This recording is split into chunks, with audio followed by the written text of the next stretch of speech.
acabou de entubar o teu paciente, você vai acoplar ele no ventilador mecânico, você olha para o ventilador, não sei ajustar o meu ventilador mecânico. Fica com a gente nesse vídeo que eu vou te ensinar hoje um jeito infalível de nunca mais esquecer como ajustar o ventilador mecânico para o teu paciente que você acabou de entubar. Vamos lá.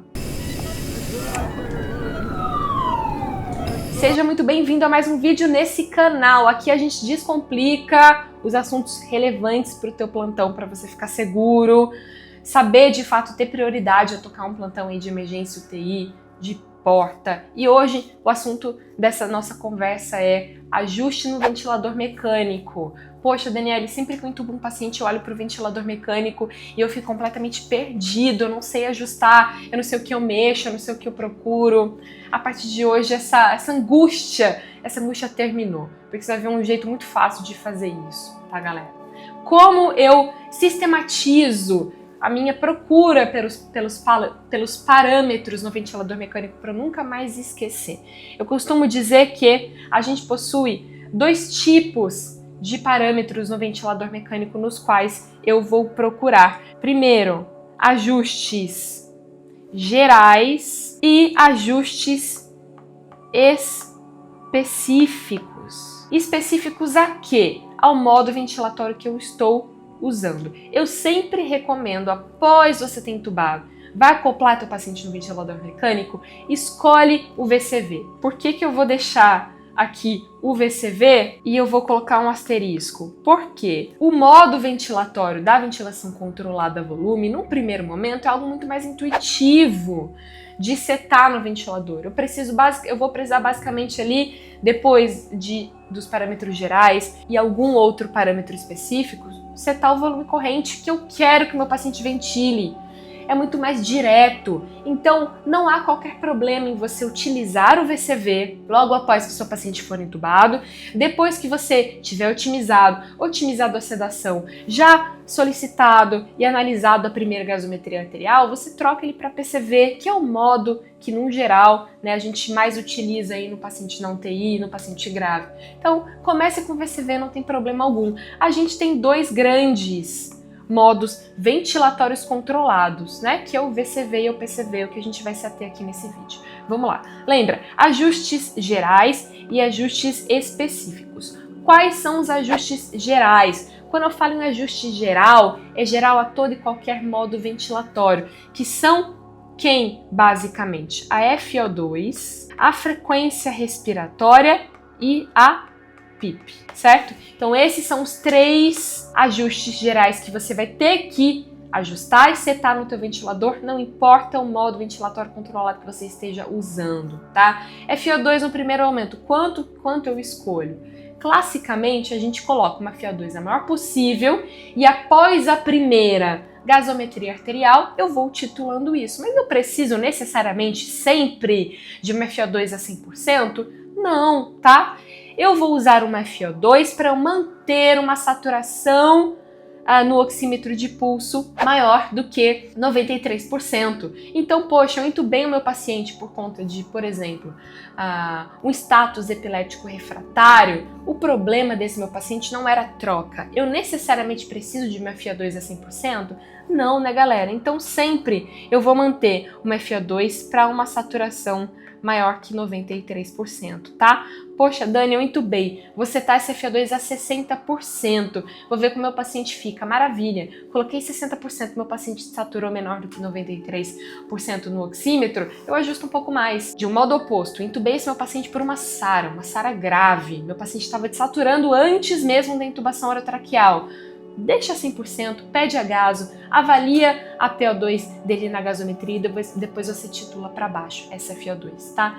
Segundo ajuste geral, frequência respiratória. Em pacientes rígidos, sem pneumopatias prévias, uma frequência respiratória para não ter erro é a de 10 a 15, tá? Eu vou usar 10 a 15 incursões respiratórias por minuto num primeiro momento, antes de eu solicitar minha gaso e ajustar. Estou diante de um paciente DPOC, um paciente que tem aí uma constante de tempo maior, já tem uma pneumopatia obstrutiva prévia. No geral, eu uso frequências respiratórias menores, uma frequência expiratória de 8, de 9, às vezes até menor do que isso. Mas um paciente aí saudável previamente, ou um paciente que não tem nenhuma, por exemplo, pneumopatia obstrutiva, coloca aí de 10 a 15, você não vai errar, depois você ajusta isso. E PIP? Quando eu falo de PIP, eu tenho inúmeras formas de ajustar uma primeira PIP para esse paciente. Uma PIP mínima vai ser a PIP de 5, tá? Eu posso ajustar uma PIP inicial maior do que essa? Posso.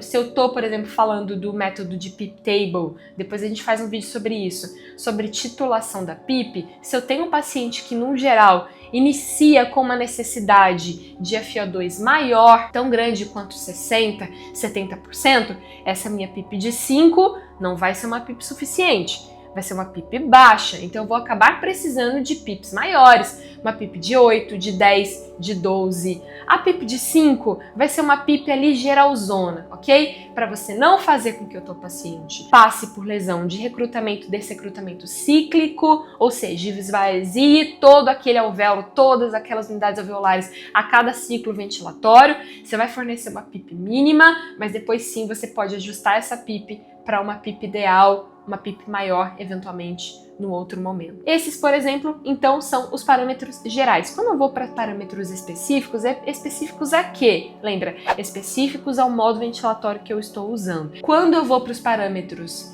específicos de VCV, modo ventilatório controlado a volume. Ele é limitado a quê e ciclado a quê? O modo VCV, ele é limitado a fluxo e ciclado a volume. Então, quais são os parâmetros específicos do VCV? Justamente fluxo e volume corrente, ok? Qual o fluxo adequado para um paciente no primeiro momento? De 40 a 60 litros por minuto. E um volume corrente adequado? É um volume de 6 a 8 ml por quilo. De peso ideal, tá, galera? Lembra sempre disso, não é o peso real da balança. Então, se você estiver diante de um paciente obeso, um paciente de 150 quilos, lembra que o peso ideal ele só depende de duas variáveis, sexo e altura.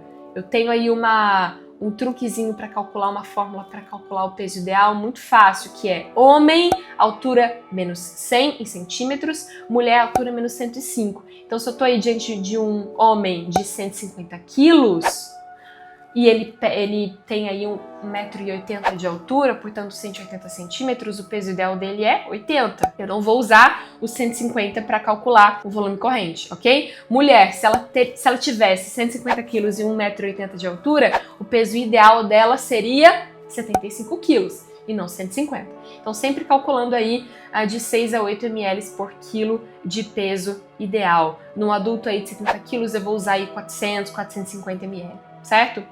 Então, esses foram os parâmetros específicos do VCV. O PCV ele é limitado à pressão e ciclado a tempo. Portanto, em PCV, quais são os parâmetros específicos? São justamente pressão e tempo ins, certo? A pressão é o quê? A pressão inspiratória. No teu ventilador mecânico, você pode ter a pressão inspiratória ou delta de pressão. Quando eu falo de delta de pressão, eu desconto a PIP, a pressão ins, a pressão inspiratória menos a PIP. Quando eu tenho no meu ventilador a pressão inspiratória, é a pressão geral, somando com a PIP que eu vou fornecer. Então, tô com o meu ventilador que tem pressão ins, pressão inspiratória. Qual a pressão que eu vou oferecer para esse paciente? De 10 a 15 centímetros de água, certo? No geral. Para o quê? 10 a 15 centímetros de água para eu fazer um volume corrente de 6 a 8 miligramas por quilo de peso. Então veja que o PCV não é tão, vamos dizer assim, automático assim. Eu preciso de um pensamento contraintuitivo. Vamos supor que eu entreguei para esse paciente 10 centímetros de água de pressão ins e meu paciente de 70 quilos adulto está fazendo um volume corrente de 200 ml com isso. Ele está hipoventilando com essa pressão ins. O que vai acontecer? Vai fazer hipercapnia, vai acumular CO2 por conta de uma hipoventilação. Então eu tenho que sempre usar e setar a minha pressão inspiratória, o meu delta de pressão, para eu fazer um volume corrente de 6 a 8 ml por quilo de peso, tá? E o tempo ins no adulto de 0,8 a 1,2 de tempo ins. Coloca 1 segundo, não tem erro, tá? Então, pressão expiratória de 10 a 15, certo? Tempo ins de 0,8 a 1,2 segundo. Então, veja, estou diante do meu paciente, acabou de ser entubado, eu vou olhar para o ventilador mecânico, para o display do ventilador mecânico e eu vou pensar, ok, eu tenho que setar os parâmetros gerais e os parâmetros específicos. Eu vi, a Dani me falou que no primeiro momento tudo bem eu escolher VCV, eu vou colocar VCV porque ele é muito mais intuitivo em usá-lo neste primeiro momento, eu tenho que pensar muito menos. Parâmetros gerais, FO2, frequência respiratória e PIP. CT FO2, CT frequência, CT PIP. Parâmetros específicos, estou em VCV, eu vou setar o volume corrente e vou checar o fluxo. Em muitos ventiladores, você já tem, no geral, esse fluxo já setado aí em torno de 40, em torno de 50 para você. No geral, você acaba precisando só setar o volume corrente, tá? E aí, o quê? Eu tenho um paciente no primeiro momento já salvo, ele não vai hipoventilar, a ventilação dele está garantida, eu vou solicitar uma gasometria arterial, eu vou avaliar essa gasometria arterial, ver após isso que eu posso ajustar e aí eu vou com calma fazendo os meus ajustes finos da ventilação mecânica, certo?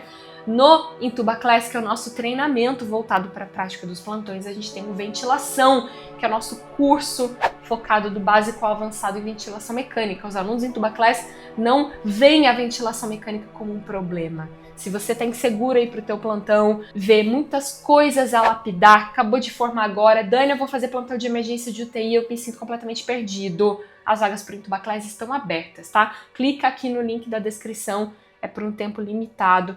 Aplica para uma vaga, nosso time vai entrar em contato com você. A partir de hoje, eu tenho certeza que você não vai ter mais dúvida para setar e ajustar os parâmetros do ventilador mecânico no primeiro momento. Espero que eu tenha ajudado e a gente se vê no próximo vídeo.